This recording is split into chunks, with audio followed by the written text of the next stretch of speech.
Adelante. Gracias, amiga. Bueno, vamos a dar inicio a la sesión de hoy. Van a tener dos sesiones dedicadas a hablar sobre democracia interna y justicia intrapartidaria, que se refiere también a la obligación de dar respuesta a las y los militantes. La primera sesión la vamos a dedicar a una parte teórica y en la segunda sesión, que sería el día lunes, ya verían casos prácticos que ha venido resolviendo el tribunal con relación a la democracia y justicia intrapartidaria. Entonces, les animo a que en cualquier momento, si quieren hacerlo, pueden participar, pueden abrir el micrófono y directamente tomar la voz. Bueno, vamos a ver que las democracias modernas son democracias de partidos políticos. Quiero ver si puedo poner la presentación.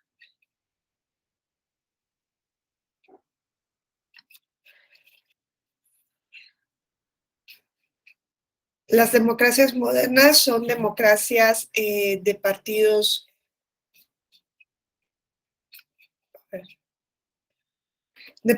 políticos y en las que estos cumplen una función fundamental en el Estado, que es vincular al Estado con la sociedad, ¿no? Nosotros sabemos que son el vehículo, como dice la Constitución, de vinculación con la sociedad.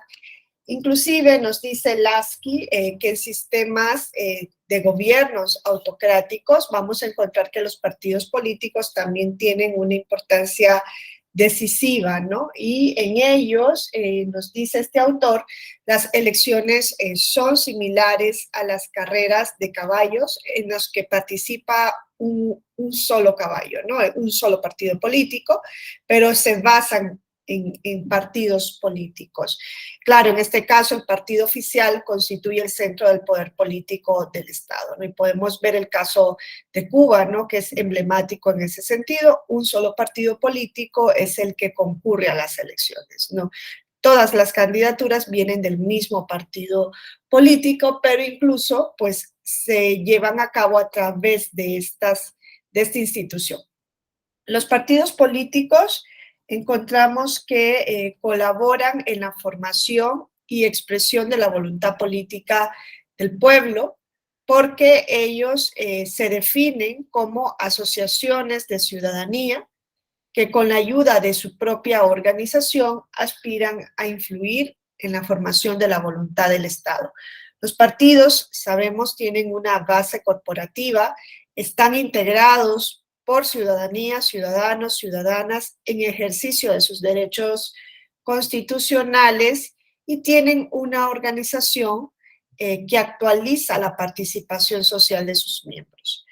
Los partidos políticos, la ciudadanía que los integra, van a ejercer principalmente dos derechos constitucionales. Uno de ellos es el derecho de asociación y otro es el derecho de afiliación, ¿no? El derecho de asociación lo encontramos directamente reconocido como tal en la Constitución mexicana, y la Constitución mexicana, a diferencia de otras constituciones, hace una diferencia entre el derecho de asociación y el derecho de asociación política, ¿no? En otras constituciones no solemos encontrar esa escisión, ¿no? En derecho de asociación en general y luego la asociación política en particular.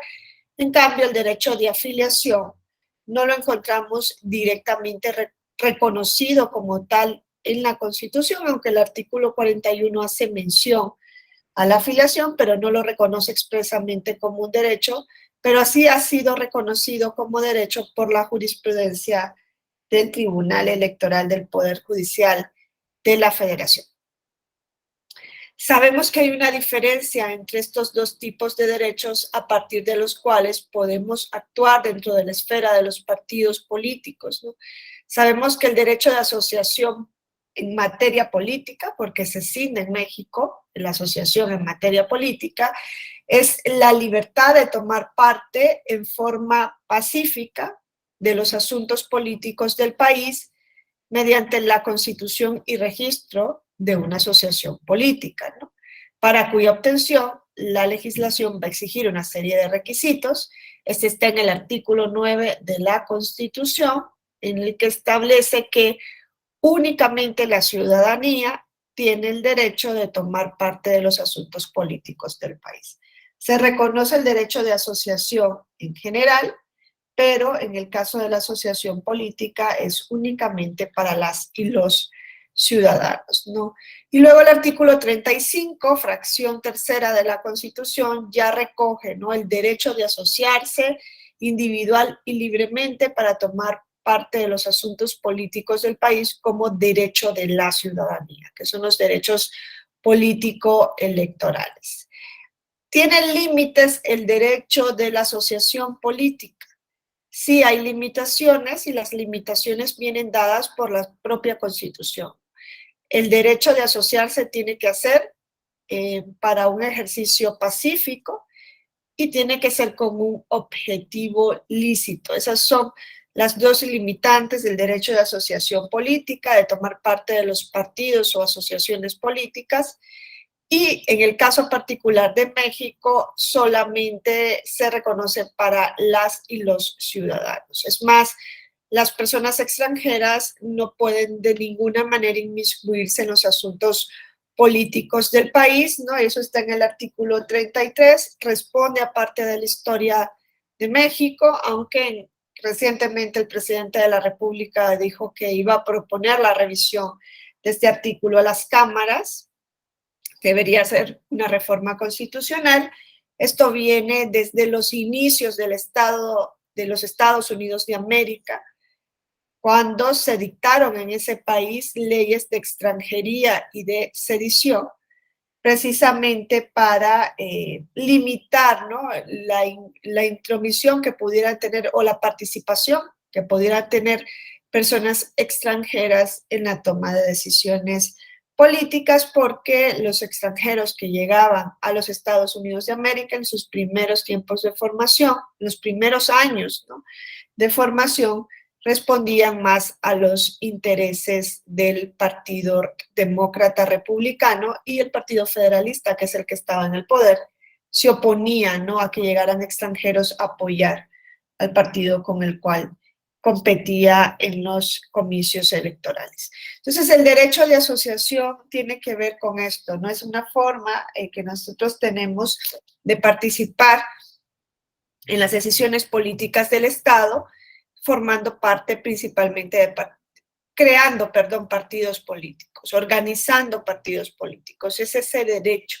Y luego la afiliación política tiene que ver, como el nombre lo indica, con el derecho de formar parte de partidos políticos o agrupaciones políticas que ya existen. Y el derecho de afiliación política, que tiene que ver con todo ejercicio de democracia también interna de los partidos políticos, incluye la libertad de afiliarse o no afiliarse, esto es de manera libre, y también de conservar o ratificar la afiliación. Está en el artículo 41, como les decía previamente, es el artículo 41, perdón, fracción primera, quien recoge este derecho. Es el artículo 41 el que recoge este derecho y establece que solo los ciudadanos y ciudadanas pueden formar parte de los partidos políticos y afiliarse libre e individualmente a los mismos, ¿no? Habla de que solamente la ciudadanía se puede afiliar, no la reconoce expresamente como un derecho, pero ha sido el Tribunal Electoral, a través de su jurisprudencia, el que ha recogido ese reconocimiento de la afiliación como un derecho constitucional. ¿Hay requisitos para ejercer el derecho de afiliación? Sí, hay requisitos para ejercer el derecho de afiliación. Entre ellos, que solo lo pueden ejercer las y los ciudadanos. La afiliación tiene que ser libre, debe hacerse de manera individual, no se puede hacer una afiliación colectiva. Y si el ejercicio de la libertad de afiliación se lleva a cabo a través de institutos políticos, pues se deberán cumplir con las finalidades o formalidades que establece la ley. Es la jurisprudencia 24/2002 la que reconoce el derecho de afiliación en materia política electoral. Es un derecho mucho más específico que el derecho de asociación política, pues se refiere exclusivamente a la prerrogativa que tiene la ciudadanía de afiliarse libre e individualmente a los partidos y agrupaciones políticas. Es mucho más concreto, más específico que el derecho de asociación. Y además va a estar garantizado jurisdiccionalmente a través del sistema de medios de impugnación en materia electoral. Entonces, reconocemos, por tanto, que la participación en la vida política del país va a pasar por el ejercicio de estos dos derechos. Los partidos políticos colaboran en la formación de la voluntad política del pueblo, son asociaciones de ciudadanía que aspiran a influir en la formación de la voluntad del pueblo, pero tienen una base corporativa y van a existir a partir del ejercicio de estos dos derechos. Y por tanto, los partidos políticos van a cumplir con 4 funciones básicas generalmente, ¿no? Primero, los partidos políticos, para poder formar parte de la expresión de la voluntad del pueblo, ser un vehículo, un canal de la expresión de la voluntad del pueblo, van a tener que seleccionar a los líderes, a los futuros líderes o a los líderes actuales, van a tener que mantener un contacto entre el gobierno y la población, representar los diversos grupos de comunidad y deben integrar en la mayor parte de lo posible a estos grupos. Todo esto se lleva a cabo a partir de estas instituciones políticas. Ahora bien, nosotros sabemos que es patente que durante los siglos XX y XXI se ha tendido a una burocratización de los partidos políticos. Hemos venido asistiendo a una burocratización de los partidos políticos, y a pesar de que sabemos, ¿no?, el porqué de la existencia o por qué deberían existir esas instituciones, y esta burocratización ha hecho que las personas afiliadas hayan pasado a un segundo plano. Pareciera que en este contexto lo principal de los partidos políticos sería esa base corporativa, ¿no? Pero encontramos que las personas afiliadas han ido pasando a un segundo plano frente a los cargos partidarios y a la actividad mediática de las y los dirigentes de los partidos políticos. Y así encontramos que en muchos casos estas organizaciones se han centrado más en obtener un éxito electoral que en representar realmente los intereses de la población y rendir cuentas a la ciudadanía, ¿no?, que es a lo que denominamos el accountability. Y todo esto ha conducido y nos ha llevado a una crisis de la democracia representativa que va de la mano con una crisis del sistema de partidos políticos. Se ha venido hablando de esta crisis de la democracia representativa. Nosotros tenemos mediciones que así lo demuestran, ¿no? Y la gran pregunta que nos hacemos, ¿no?, con estas mediciones que son del Latinobarómetro es si lo que está en crisis es la democracia representativa tal y cual la conocemos, o si lo que está en la base de esa crisis de la democracia representativa es el mismo sistema de partidos políticos. Porque estas mediciones y más allá de ello, los resultados electorales en muchos países de la región nos han venido a decir que los partidos tradicionales tal y cual los conocemos no tienen la misma aceptación por parte del electorado. Nosotros podemos revisar la medición que hace el Latinobarómetro, ¿no?, a la que podemos acceder directamente y de manera libre a través de la web. El último informe del Latinobarómetro lo hicieron para el año 2020. Como se da en tiempo de pandemia, ha habido un desfase en estas mediciones, pero Latinobarómetro mide, ¿no?, principalmente cuál es el apoyo a la democracia en la región. y nos viene diciendo desde el año 2010 que estamos asistiendo a una disminución en cuanto al apoyo a la democracia de manera global. Esa medición ha venido decreciendo desde 2010, pero en 2018 encontramos que el apoyo a la democracia era de un 63%, 48%, perdón, veníamos de un 63% en 2010, 2018, 48% por debajo de la media. Y en 2020 se mantiene en ese 48-49%, pero estamos por debajo de la media y esto es como región, ¿no? No solo México, sino todos los países de la región latinoamericana. Entonces nos dice, algo está pasando con la democracia. Había un apoyo mayor al 60% y ahora hemos bajado de la media. Y no solo eso, han aumentado los insatisfechos con la democracia. Pasaron de un 50-51% en 2008 a un 70% en 2020, quienes están insatisfechos con la democracia. La gran pregunta es, ¿están insatisfechos con la democracia o están insatisfechos con el sistema de partidos políticos o con el sistema tradicional de partidos políticos?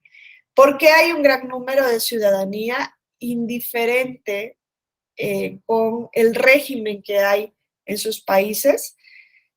Hay una buena parte de la ciudadanía, y lo que más preocupa es que esa parte es la ciudadanía más joven, que dice que le da igual si el régimen de su país es democrático o no democrático. Y peor aún, hay países en los cuales parte de su ciudadanía joven dice que estaría más satisfecha con un sistema autocrático que con un sistema democrático.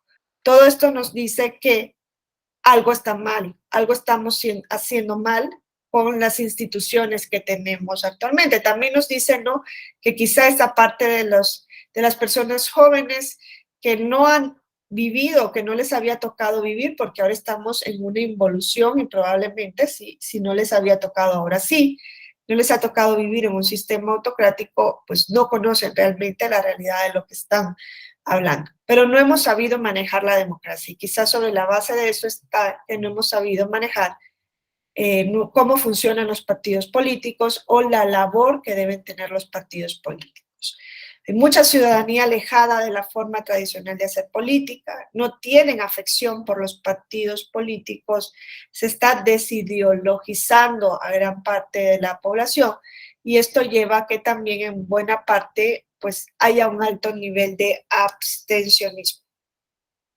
Todo esto son warnings, como nos dice el Latino Barómetro, son red flags, señales que hay que tomar en cuenta y que nosotros vemos reflejados en el resultado del voto. No hemos cambiado, nos dice el Latino Barómetro, hay que hacer algo, y lo viene diciendo desde el año 2010, eso es una enfermedad silenciosa. No es que se produce a partir de la pandemia no produjo una caída en el apoyo a la democracia, se mantiene 48-49%, sino que se viene llevando a cabo desde el año 2010. Y por tanto es una caída sistemática que se ha venido llevando durante todo este tiempo.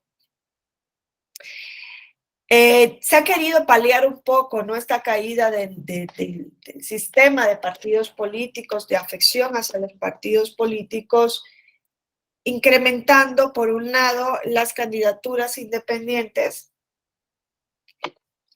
que esta no es una obligación para los estados, incluso en Castañeda Guzmán, la Corte Interamericana deja claro que cada estado puede elegir su sistema electoral, que puede ser de partidos políticos únicamente o puede ser un sistema mixto. Sin embargo, la introducción de esta figura de las candidaturas independientes fuera de los partidos tradicionales tampoco ha dado los resultados que esperábamos obtener, ¿no? Salvo algunas excepciones, como podría ser, por ejemplo, el caso de Chile, en donde se han tenido una gran acogida a las candidaturas independientes. Nos preguntamos qué pasa en otros países, como el caso de México, en el cual se introducen las candidaturas independientes, pero no han podido obtener al menos a nivel federal, un mayor impacto.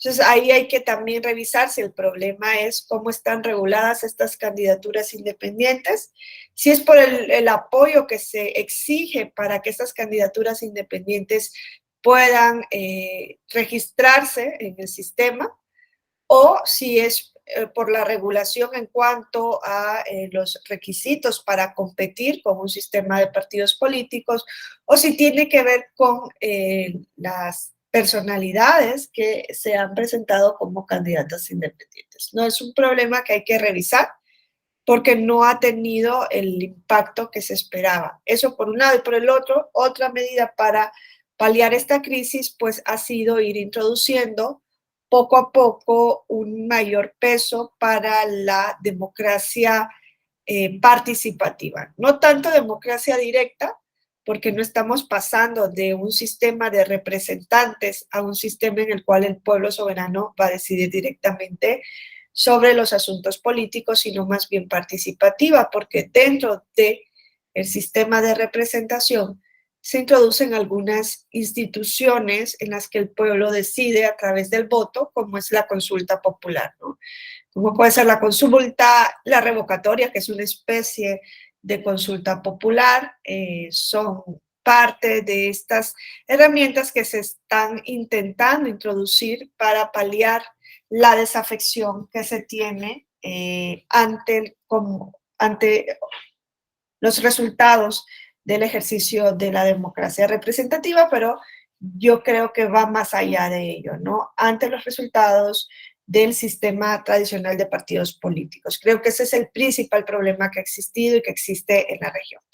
Ahora, para el caso de México, también hemos visto esta crisis de la democracia. El Latinobarómetro también nos da informes sobre la crisis de la democracia y nos dice que en el caso de México, creo que no lo puse aquí, pero para el caso de México también el apoyo a la democracia ha venido disminuyendo de un 59% en el año 2005.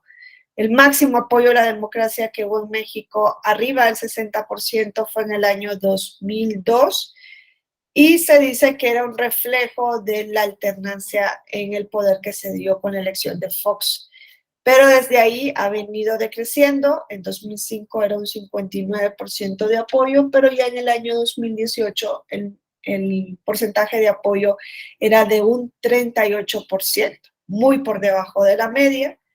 En el año 2020, ya con Andrés Manuel López Obrador en el poder, el apoyo a la democracia sube a un 43%. Es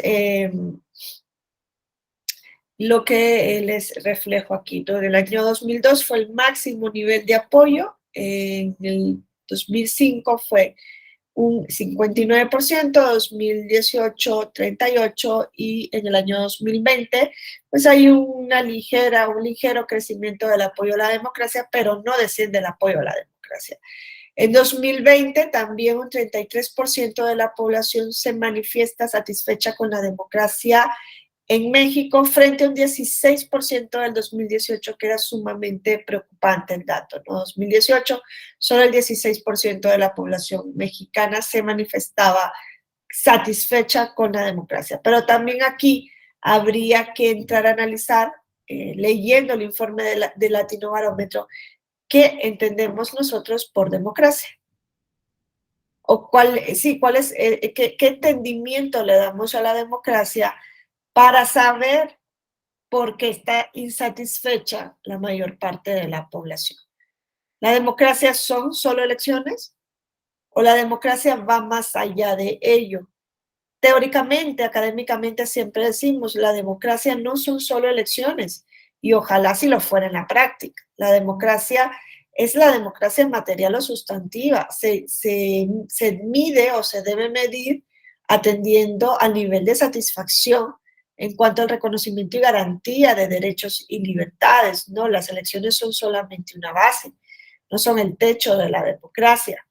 No obstante, quizá la ciudadanía mide la satisfacción o insatisfacción con la democracia en atención a los servicios o a las ventajas que se obtienen en la práctica, en el día a día del sistema democrático, ¿no? ¿A qué nivel de salud podemos acceder en democracia? ¿Cuánto nivel de empleo o desempleo hay? ¿Qué me alcanza, ¿no? Con el salario, ¿para qué me alcanza con el salario que recibo cada 15 días, si es que recibo un salario? El nivel de seguridad en el cual vivimos o de inseguridad, todo esto tiene que ver con cómo percibimos la democracia. Entonces, todo esto se ha venido produciendo en la región y esto ha venido teniendo muchos impactos, ¿no? Y vemos que quizá el principal impacto para México es ese cambio en el ejercicio del poder que hubo en el año 2018 y la crisis en la que entraron los partidos tradicionales, que no solamente ha pasado en México, sino que ha pasado en otros países de la región, como sería el caso de Perú, donde fue una hecatombe en la última elección presidencial. Nosotros vemos la situación, ¿no?, que tiene Perú, que es una situación de total inestabilidad, y el giro que está dando quien está en la presidencia, que es la vicepresidenta electa, no es un giro nada, no avisora nada bueno, ¿no? Y vemos que eso está pasando en gran parte de la región. Pero en Perú, a partir de la última elección presidencial, prácticamente desaparecieron todos los partidos políticos tradicionales. Y en el caso de México, nosotros vemos que en lugar de haberse fortalecido las candidaturas independientes, lo que se dio fue pues un triunfo de un partido político ex novo, o por lo menos así se presenta. Claro, habríamos que analizar aquí si realmente es un nuevo partido político el que triunfa en las elecciones del 2018 y ha venido también teniendo amplias cuotas en las elecciones, en la elección intermedia 2020-2021 y en las elecciones estatales. ¿Es realmente un partido político ex novo? ¿O es parte de un partido político tradicional? ¿O es la renovación de un partido político tradicional? Lo que sí queda claro a partir de las últimas elecciones presidenciales es que los partidos políticos tradicionales perdieron gran cuota de representación, sufrieron una caída histórica.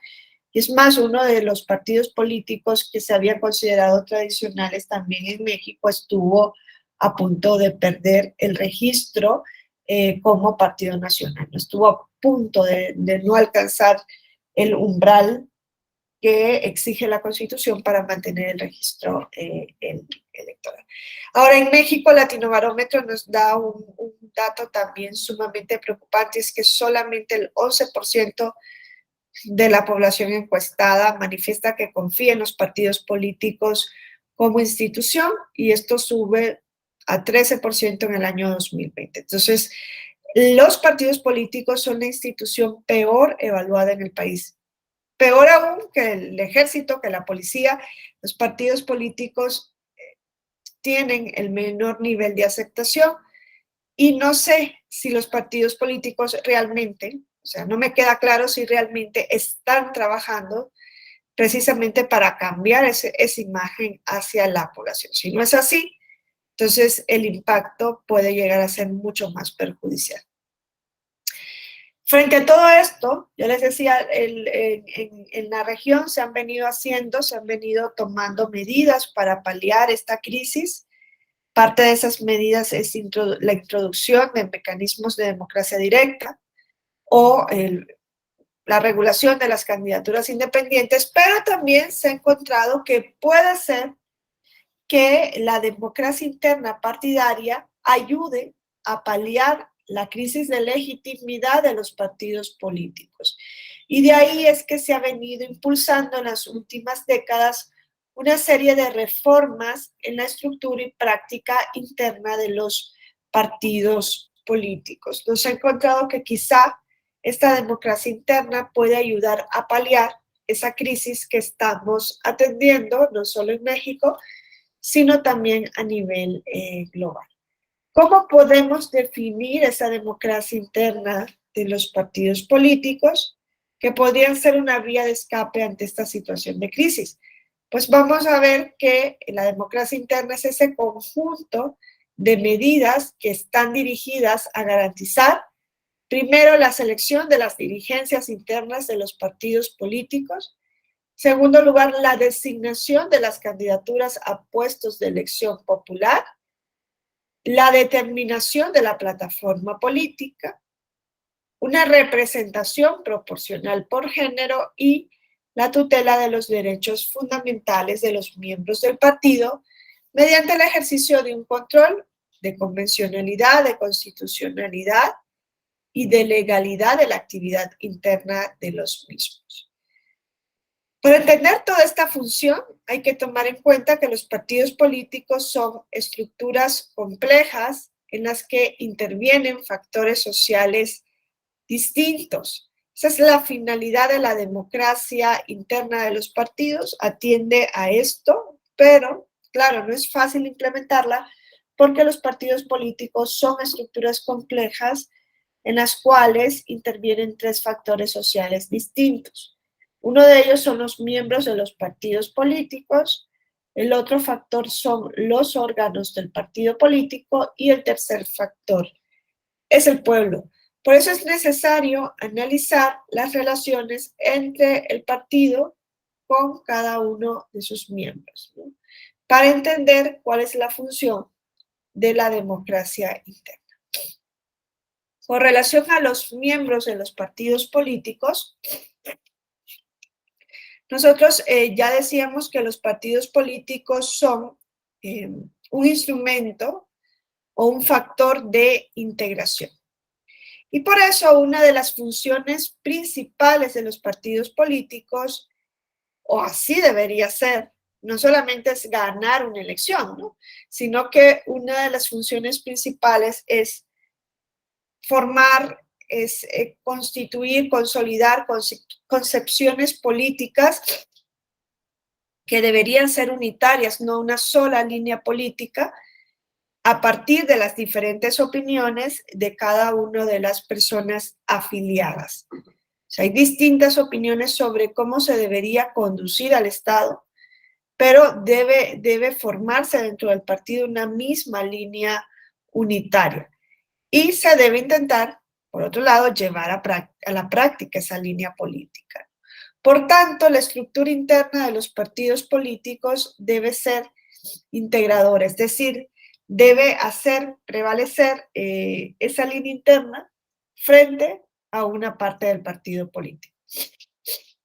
Ahora, esto no significa que dentro del partido político no puede existir una libertad para participar o para pertenecer en él. Debe haber una línea política, pero se debe garantizar esa libertad irrestricta para participar o para permanecer en el partido político.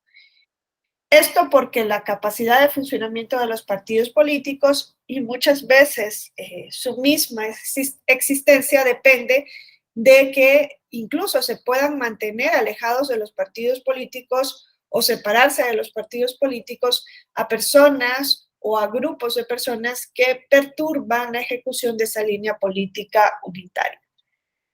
Esto no tiene por qué significar, y ha sido dicho el Tribunal Electoral, que la incorporación a un partido político pueda ser rechazada arbitrariamente. No significa eso, ¿no? Sabemos que deben darse motivos por los cuales no se acepta la afiliación de una persona. Lo mismo que la determinación de la expulsión de alguno de las personas afiliadas de los partidos políticos. Ambas situaciones, la afiliación o la expulsión, deben ser compaginadas con una auténtica libertad del ejercicio de estos dos derechos a los que me referí al inicio, ¿no? El derecho de asociación, el derecho de afiliación, y solo deberían producirse cuando el solicitante o el militante, en su caso, supongan realmente un peligro para la existencia o para el funcionamiento del partido político. Ya sea porque no reconozca los estatutos del partido político o sus normas o sus principios políticos, o bien porque determinados hechos hagan suponer que no cumplirán con esos principios, esos lineamientos o esos estatutos, o porque se encuentre que en la actuación de esta persona afiliada se hayan violado los principios fundamentales del partido político.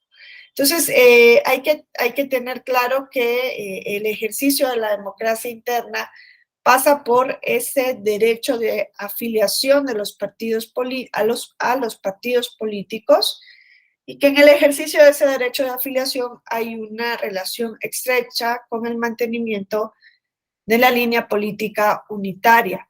Si nosotros revisamos los estatutos de algunos de los partidos políticos actuales, encontramos que se regula en cada uno de ellos, en sus estatutos, cómo se tiene que hacer la afiliación a los mismos, ¿no?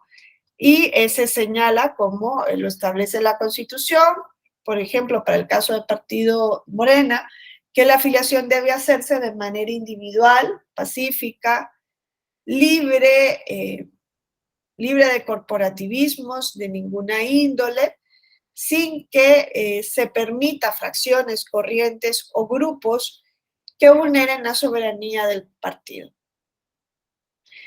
Se establece, ¿no?, cómo se va a hacer ese proceso de afiliación, pero también se prevé la exclusión de personas a las que se le prueben actos de corrupción, violación de derechos o actividades delictivas, estableciendo que si existe algún tipo de presunción de que se cometió una falta grave por parte de una persona, militante o dirigente, quienes pretendan que se investigue, que se sancione en su caso a esta persona, debe acudir a una institución dentro del partido político.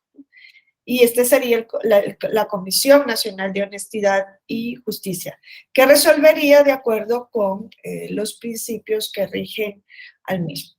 Entonces, se establece todo un procedimiento en caso de que se quiera expulsar a una persona del partido político. Con relación a la afiliación, también se establece un procedimiento para afiliarse al partido político, ¿no? Y se nos dice, las y los mexicanos mayores de 15 años, se ve como también los partidos políticos están teniendo claro que no se debe exigir la afiliación a partir de la ciudadanía. No son, todavía una persona de 15, 16 años no es ciudadana mexicana, pero quizá lo hacen para formar nuevos cuadros, ¿no? Y para dar una voz a las juventudes. Entonces se dice, ¿quién puede afiliarse? Pues toda persona mayor de 15 años, no se habla de la ciudadanía, porque esta se adquiere a los 18 años, y que compartan los principios y valores del partido político. Se deja establecido que la afiliación debe hacerse en el lugar de residencia y que no pueden o no deberían ser admitidos militantes de otros partidos políticos. El partido de Morena le da un nombre específico a sus afiliados y regula los requisitos que se deben exigir para esta afiliación. Y hay un procedimiento, una serie de requisitos y unos pasos que se deben seguir para dar esa afiliación, y además tienen un padrón nacional de afiliados que tiene que estar siendo organizado, depurado, autenticado por un órgano interno también del partido político. No tienen todo un procedimiento interno para esta finalidad. Igual, si nos vamos al Partido Acción Nacional o al PRI, vamos a encontrar que se establece también esa regulación, ¿no? Cómo se tiene que dar la afiliación. En el caso del PAN, creo que se exige también, como lo hace la Constitución, el requisito del modo honesto de vivir, lo cual es un término bastante ambiguo y que debe ser aterrizado para saber a qué se refieren con el modo honesto de vivir. Y aquí sí se escinde la militancia en activos y adherentes, ¿no? Algo que no encontramos, por ejemplo, en el caso de Morena. Los activos son aquellas personas que se afiliaron al partido político adquiriendo el compromiso de participar de forma permanente y con disciplina para alcanzar los objetivos del partido político, pero para ser miembro activo también se requieren una serie de elementos, ¿no? Y para ser miembro activo, que son las personas que ya se han afiliado al partido político, pues primero se tiene que ser miembro adherente durante un periodo de tiempo determinado y acreditar una evaluación de los reglamentos del partido político. Y eso se exige mucho más aún en caso de haber sido, por ejemplo, dirigente de otro partido político o candidato de otro partido político. Si se es miembro adherente, nos dicen los estatutos, se puede participar en las votaciones internas para seleccionar a candidaturas a cargos de elección popular, pero desde luego no se podría participar como candidato a un cargo de elección popular. Ahora, los militantes activos sí pueden intervenir en las decisiones del partido, pueden participar en el gobierno del partido político y pueden desempeñar cargos en órganos directivos. En el caso de los partidos políticos es importante también tener claro si se debe limitar o no el periodo para el cual se puede dirigir un órgano directivo. En el caso del PAN, si no mal recuerdo, no se pueden dirigir o desempeñar cargos en órganos directivos por más de 3 veces consecutivas. Y no se pueden ejercer más de 3 cargos de manera consecutiva. Entonces, también hay que establecer esos limitantes en la vida interna de los partidos políticos. Ahora, ¿quién puede ser postulado para un cargo de elección popular? Pues también esto se regula en los estatutos internos de los partidos políticos. Primero, y desde luego se tienen que cumplir con los requisitos de elegibilidad que exige la Constitución, y luego se exige también, ¿no? Acceder a la formación y capacitación necesaria para el cumplimiento de los deberes. Se establece dentro del PAN también un sistema de amonestación. Se dividen las infracciones en leves o infracciones graves.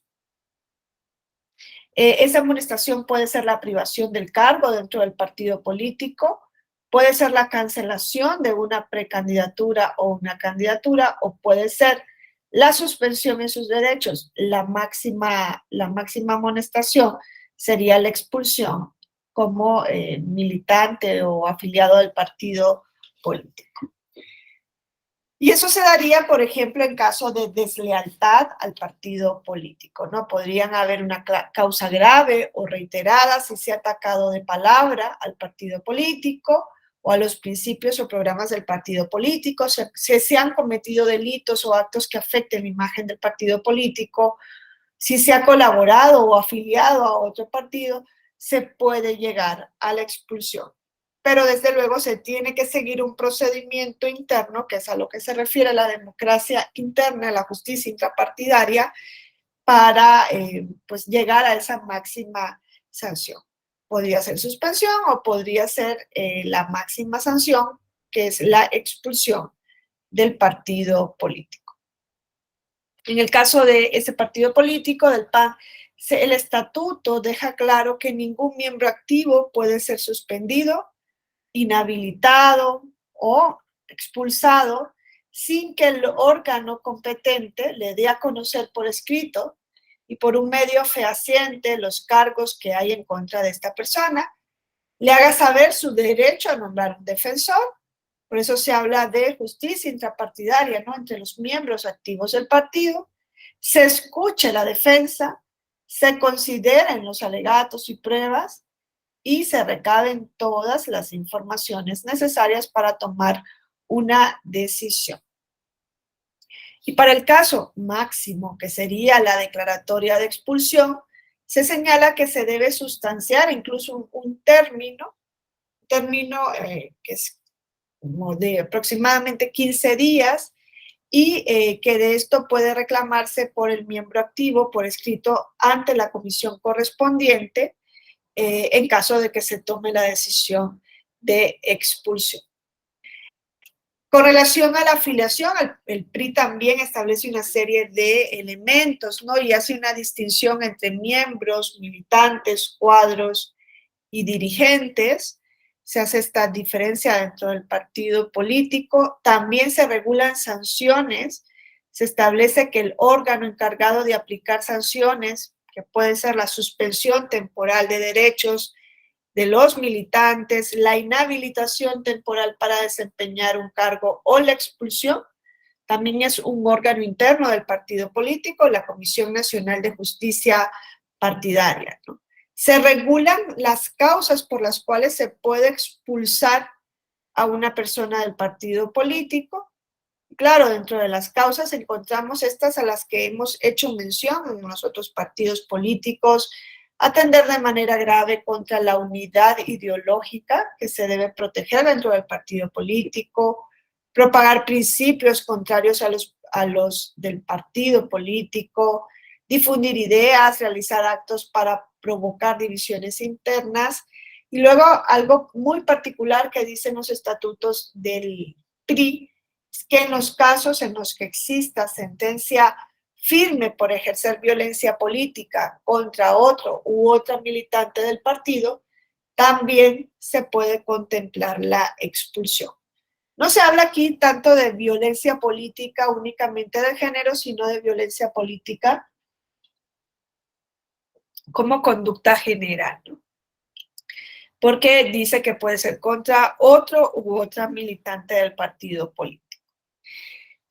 El estatuto establece que estas sanciones deben ser fundadas, deben ser motivadas, deben ser individualizadas, atendiendo a la gravedad de la falta y a los antecedentes de la persona, y que solamente podrán imponerse cuando la denuncia sea presentada por una o un militante, un sector o una organización del partido político, siempre y cuando esté respaldada la denuncia por las pruebas correspondientes y siempre y cuando se garantice el derecho de audiencia y el derecho a la defensa. Y vamos a ver luego, el día lunes, una serie de casos en los cuales el tribunal se ha venido pronunciando con relación a la protección de estos derechos en el sistema de justicia intrapartidaria, en los casos que se trate de, por ejemplo, la negativa de afiliación de una persona. ¿Se puede desafiliar a una persona en contra de su voluntad? Pues podríamos ver casos en los cuales se expulsa a una persona de un partido político y cuáles han sido las garantías que nos dice el Tribunal Electoral se deben cumplir en estos supuestos, ¿no? Y son garantías que deben cumplir los partidos políticos, puesto que su finalidad no es únicamente tener una unidad ideológica y competir y alcanzar un sistema de un cargo público en un sistema electivo, sino que más allá de ello debe velar, ¿no?, por toda este conjunto complejo de cuestiones que se suscitan durante su vida interna. Ahora, veíamos esa democracia interna de los partidos políticos con relación a sus miembros, pero también la vamos a ver con relación a los órganos del partido político. Porque en principio la regla general es que las decisiones de los partidos políticos se adopten por mayoría o se tomen por mayoría. Ese principio se aplica lógicamente tanto a la integración de sus órganos como a la formación de la voluntad interna. Ese es el principio que se debería seguir en los partidos políticos. Por tanto, los partidos políticos deben organizarse de tal forma que sus órganos ejecuten su voluntad y no el partido político la voluntad de sus órganos, como ocurre con bastante frecuencia. Entonces, lo que debe quedar claro teóricamente es que la primacía en la unidad del partido político sobre la individualidad de sus miembros no significa el dominio de un equipo director, no debe significar de una élite directiva dentro del partido político, sino más bien tiene que significar la primacía de la mayoría, la voluntad sobre quien debe dirigir el partido y sobre lo que es vinculante para el partido político debería venir o formarse desde abajo hacia arriba y no imponerse por parte, no ser impuesta por parte de las élites. Y con relación a los partidos políticos y el pueblo, que es otra parte de esta estructura compleja, aunque en principio los partidos tienden a realizar sus concepciones ideológicas, a ejecutar sus programas a través del ejercicio del poder estatal, ¿no? Es a lo que aspiran en última instancia los partidos políticos.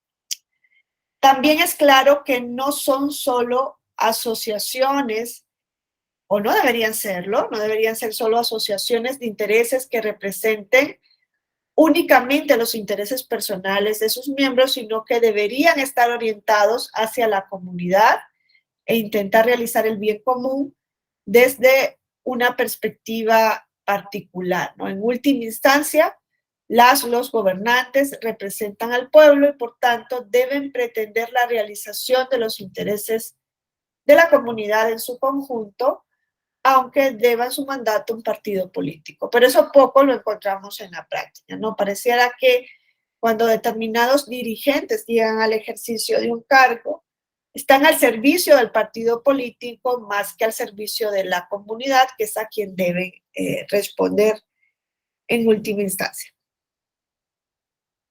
Volviendo entonces a la definición de democracia interna, hay que analizar algunos aspectos que deben estar presentes en la misma.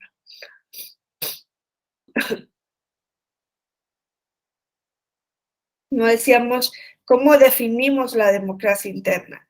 Con relación a la selección de los dirigentes internos, con relación a la designación de los candidatos a puestos de elección popular, con relación a la determinación de la plataforma y a la tutela de los derechos, incluyendo la representación proporcional de género o por género.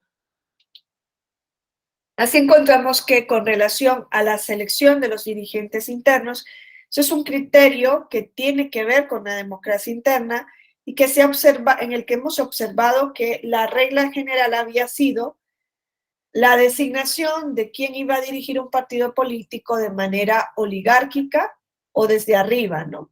O bien mediante procedimientos en los cuales participaban únicamente determinados sectores de los partidos políticos. Y esto es lo que se ha intentado ir mejorando a través también a través de la regulación y a través de las decisiones del Tribunal Electoral.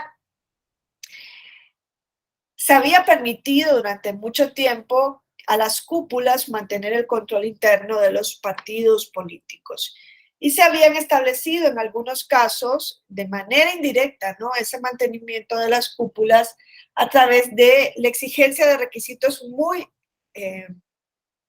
estrictos o inaccesibles para acceder a los cargos de dirección interna de los partidos políticos. Se decía, para acceder a un cargo de dirección interna, pues la persona debe haber ejercido previamente el cargo de diputado, de senador, o haber sido miembro del partido político durante tantos años, y se exigían numerosos años al respecto. Y ese mecanismo, desde luego, lo que impedía era el acceso de las nuevas generaciones a los cargos directivos y ha sido un lastre para los partidos políticos. Sin embargo, poco a poco se ha venido intentando introducir un procedimiento para evitar la concentración del poder interno de los partidos políticos. A eso nos referimos cuando hablamos de democracia interna de los partidos políticos. Es decir, se han venido introduciendo mecanismos de nombramiento que tienden a ser más abiertos y democráticos. Por ejemplo, la selección de secretarios generales u otros cargos de los partidos políticos mediante elecciones populares. Y aquí siempre hay preguntas, ¿no? Hay dudas. ¿Esas elecciones internas de los partidos tienen que ser únicamente para los miembros del partido o debería abrirse a toda la población? Es algo que se discute no solo en México, ¿no? En otros países, en el derecho comparado, existe esa discusión de si esos procesos democráticos internos deberían ser únicamente para los miembros del partido político, puesto que lo que estamos buscando con estas medidas es una mayor apertura democrática de los partidos, debemos permitir únicamente a los afiliados tener esa capacidad, someterse, ¿no?, a la voluntad del electorado de su partido, o se deben someter a la voluntad del electorado en general. Y eso algunos partidos lo hacen, ¿no? El someterse a la voluntad del electorado en general como una forma de presentarse como partidos democráticos abiertos, pero puede ser un hándicap. También eso se discutía actualmente en Paraguay. Si su partido, que es el más fuerte, que es el Partido Colorado, debía abrir sus elecciones internas o debía mantener sus elecciones internas abiertas para que todo el electorado del país pudiera pronunciarse al respecto, o si esto iba a provocar, ¿no?, que los partidos adversarios tuvieran algún tipo de injerencia a fin de nombrar en la dirigencia a personas que les iban a representar un mayor peligro para los procesos electorales. Entonces, eso tiene que ver también con la democracia interna. ¿Cómo se concreta esto en algunos partidos políticos en México? Y encontramos que si revisamos algunos estatutos de los partidos políticos, por ejemplo, para el caso de Morena, en los estatutos de este partido político, se expresa que uno de sus principales objetivos es integrar de manera democrática los órganos de dirección, sus órganos de dirección interna, y que esta elección debe ser verdaderamente, como se establece la Constitución, libre, auténtica y ajena a grupos de intereses o grupos de poder.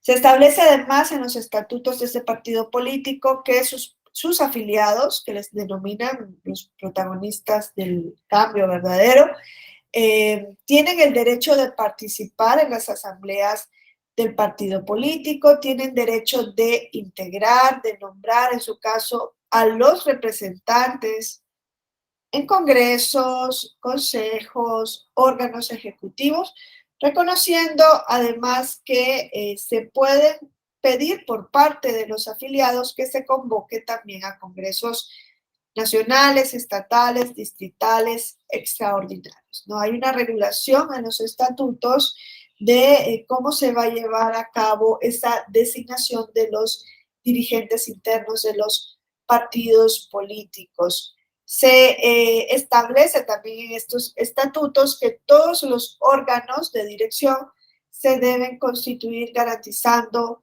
la equidad en la representación en términos de género. Hay un reconocimiento también en cuanto a la protección de derechos dentro de los partidos políticos, y se dice, tiene que haber equidad en términos de género, pero también tiene que haber equidad en términos de edad, de origen étnico y de condiciones, por ejemplo, como la condición económica o social. A nivel interno, dentro del partido político, está regulada también la reelección, hay una regulación, entonces vemos democrática interna, está regulada la reelección y se establece para el caso de este partido político que quien ocupe un cargo de dirección ejecutiva, como puede ser, por ejemplo, el cargo de comité ejecutivo municipal, estatal o nacional, solo pueden postularse de manera sucesiva para distintos cargos del mismo nivel hasta en 2 ocasiones. En cuyo caso, nos dice los estatutos, para integrar un cargo de dirección ejecutiva en ese mismo nivel se debe dejar pasar un cierto periodo de tiempo. Hay una regulación interna también en cuanto a cómo se puede ejercer la reelección, que no es un derecho, sino que es un mecanismo que puede ser regulado o no. Ya ven que a nivel presidencial en México no se prevé esa regulación, es más, se proscribe la reelección, pero que puede ser regulado o no a fin de que quien está dirigiendo un determinado cargo tenga un tiempo suficiente para poder desarrollar una determinada política. Para el caso de que el cargo, por ejemplo, nos dice el partido político, sea cargo de consejero nacional o estatal, se regula que solo se pueden postular sucesivamente hasta en 2 ocasiones y se debe dejar pasar también un periodo de 3 años para volver a ejercer. En el caso de este partido político, el partido político Morena, encontramos que sus órganos de dirección se van a integrar en comités ejecutivos y que el estatuto de este partido político establece los mecanismos para integrar estos comités. Por ejemplo, exige para el caso de los comités municipales ser residentes del ámbito territorial de que se trata y establece cuál va a ser el método de selección de quienes integren estos comités municipales. Entonces, hay una regulación de los partidos políticos en torno a cómo se deben elegir a los órganos de dirección interna. Todo esto tiene que ver con el hecho de haber transportado, ¿no?, esa democracia que nosotros hemos venido trabajando dentro de los partidos políticos, a lo interno de los partidos políticos. Si nos vamos a la regulación del resto de partidos políticos, en todos ellos no hay una regulación interna de cómo se deben elegir, por ejemplo, el caso de la Asamblea Nacional como órgano supremo del Partido Acción Nacional, ¿no? Hay una regulación dentro de sus estatutos o del Partido Revolucionario Institucional. Ahora, ¿cómo designamos a quienes van a ser candidatos o candidatas a puestos de elección popular? Eso también tiene que ver con el mecanismo de democracia interna,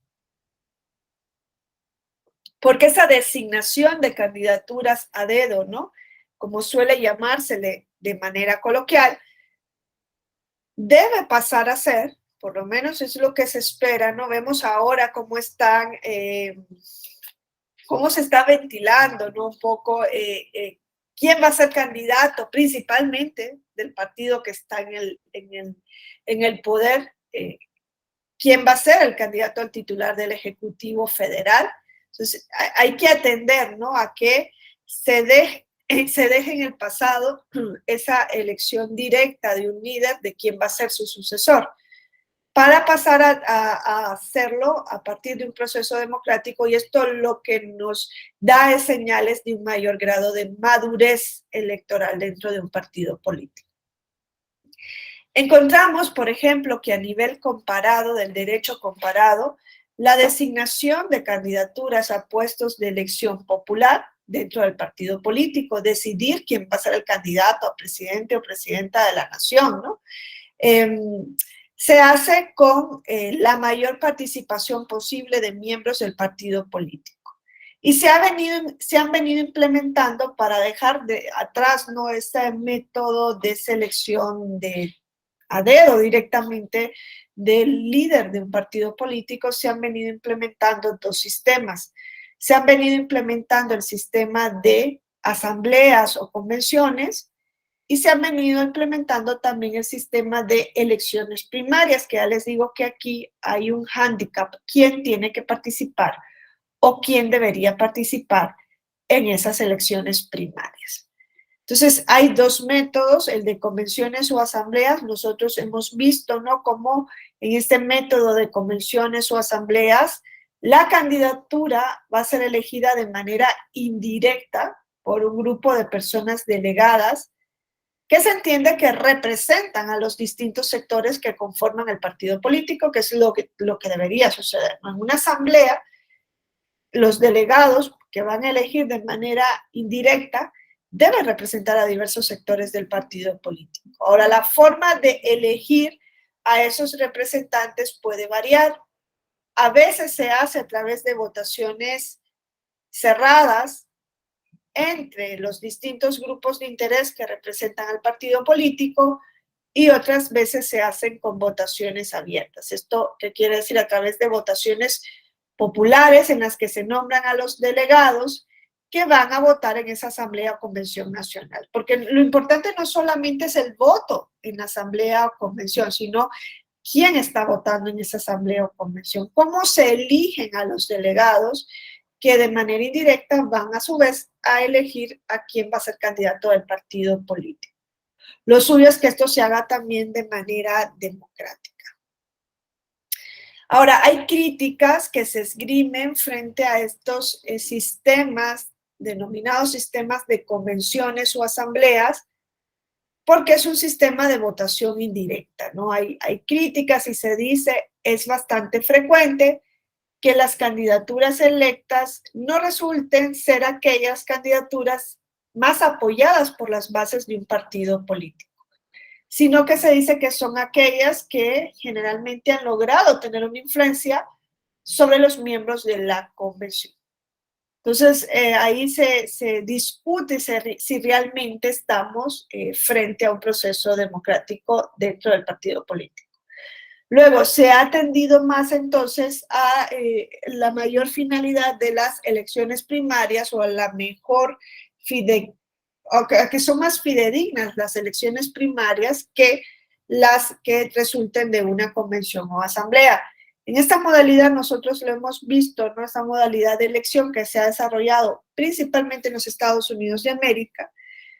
La mayor crítica que se hace es cuando la elección primaria es abierta. Yo les decía que estaba pasando también en el caso de Paraguay. Esto es, cuando la persona votante no está obligada a declarar a qué partido y a demostrar, ¿no?, a qué partido pertenece, pues esto permite que, por ejemplo, partidos contrarios puedan interferir en la designación de candidatura para favorecer a candidaturas, por ejemplo, más débiles electoralmente.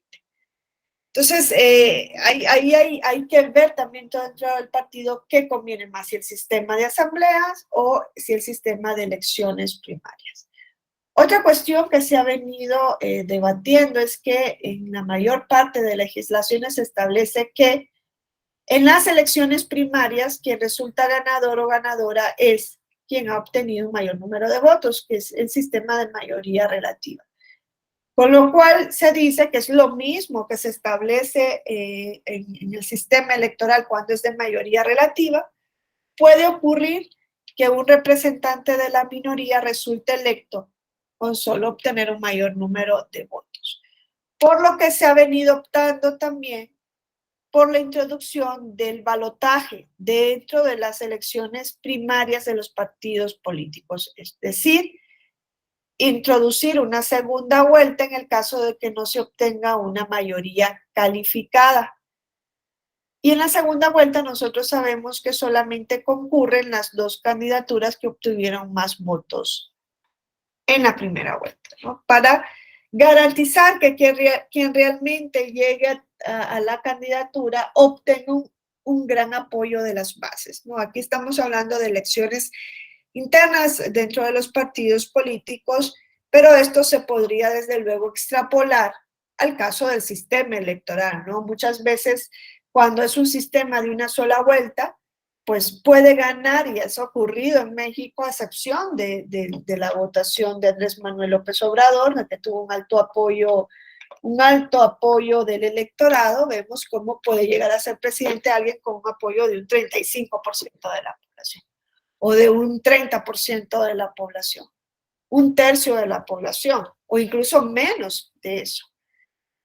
En cambio, encontramos a sistemas que en sus propias constituciones ya nos dicen, para que alguien gane la presidencia de la República debe tener un apoyo mayor, por ejemplo, al 40% y una diferencia de tantos por ciento de votos con el segundo lugar, para que ganen una primera vuelta. Si no llega a ese apoyo, se tendría que dar una segunda vuelta, que es lo que pasó en Brasil en estas elecciones en los que del año pasado, ¿no? En las que otras cosas elegían quién iba a ser el presidente.